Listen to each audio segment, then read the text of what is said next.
ఇక్కడ నుంచి వెళ్ళిన తర్వాత 10 రోజులు సండే స్కూల్ సిబిసిని మీరు నిర్వహిస్తారు కదా, నిర్వహిస్తారు. మరి నిర్వహిస్తే అక్కడికి ఎవరు వస్తారు?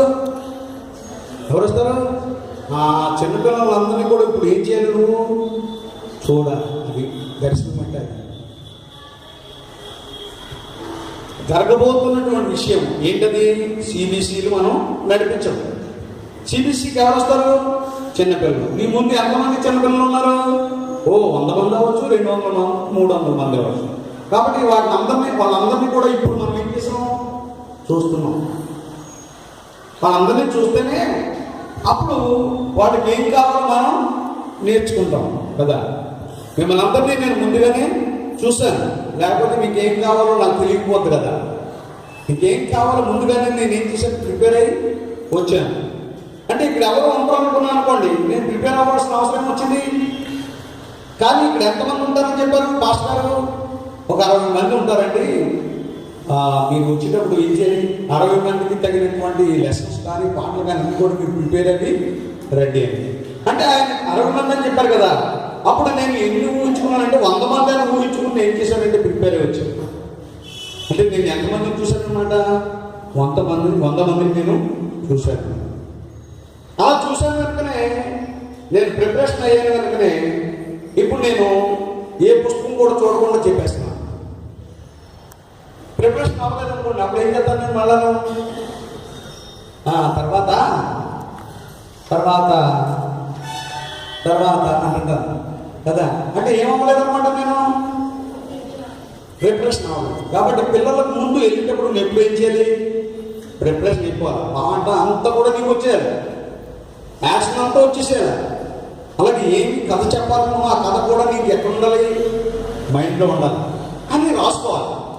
రాసుకుని ఏం చేయాలి? పుస్తకంలో ఉంచుకోవాలి రెడీగా.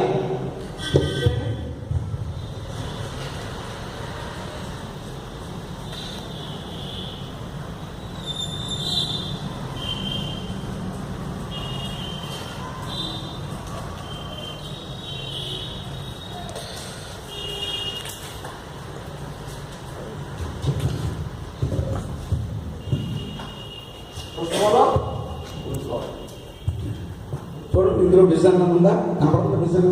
రాసుకున్నాను నేను. అంటే నేను రాసుకోకుండా, నేను ప్రిపేర్ అవ్వకుండా మీకు నేను చెప్తలేదు. నేను రాసుకోకుండా, నేను ప్రిపేర్ అవ్వకుండా నేను మీకు చెప్తలేదు. అంటే నేను ఇవన్నీ కూడా ముందుగానే ఏం చేశాను అన్నమాట, నేను రాసేసుకున్నాను, ప్రిపేర్ అయిపోయాను. అంటే గతించినటువంటి దగ్గర కొన్ని సంవత్సరాల నుంచి నేను ఇవే లెసన్ చెప్తున్నాను కాబట్టి నాకు మామూలుగా వచ్చేది. అయినా సరే ఈ పుస్తకం ఏం చేస్తుంటాను, నేను రాసుకుంటూ ఉంటాను. అది అంటే పిల్లల దగ్గరికి వెళ్ళేటప్పుడు కూడా ఆ విధంగా మనం ఉండాలి. అలాగే విజన్ అంటే ఏంటంటే ముందున్నటువంటి పిల్లల్ని ఇప్పుడే మనం చూడడం. రాసుకున్నావా? ఏది దర్శనం అంటే ఏది? ఏమి రాసుకున్నావు? ఇది ఎక్కడ రాసు?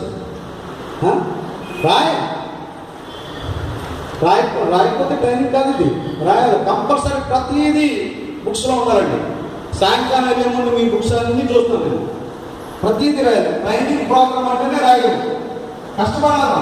ఎందుకంటే మన ముందు కొంతమంది పిల్లలు ఉన్నారు. అది మన పుస్తకంతో పిల్లల మీద ఉండాలి. మన మైండ్ అంతా పిల్లల మీద ఉండాలి. రాస్తున్నారా? రాయాలి. ప్రతి ఒక్కరు కూడా రాయాలి.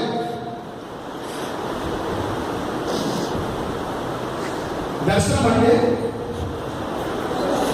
జరగబోయే విషయములను ఇప్పుడే చూచుట.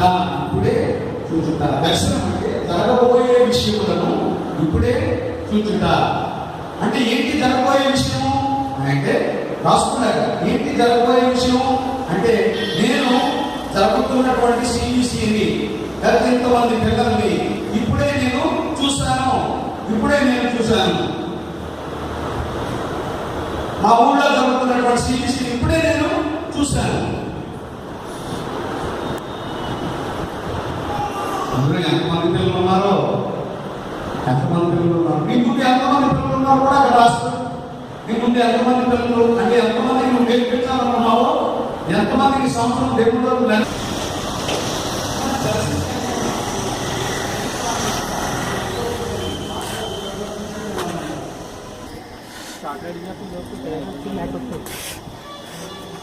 ఒక్కసారి భాస్కర్ ఏమన్నా మొత్తం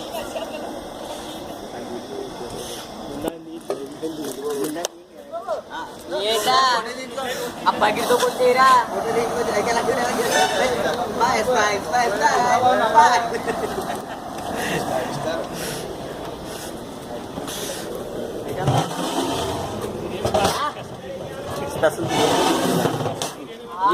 Wow.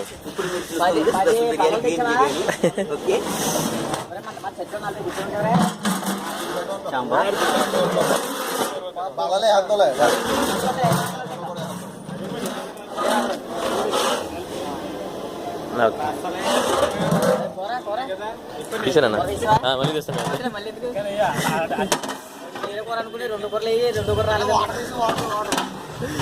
అది కూడా ఆయన బాగా కవర్ చేశాను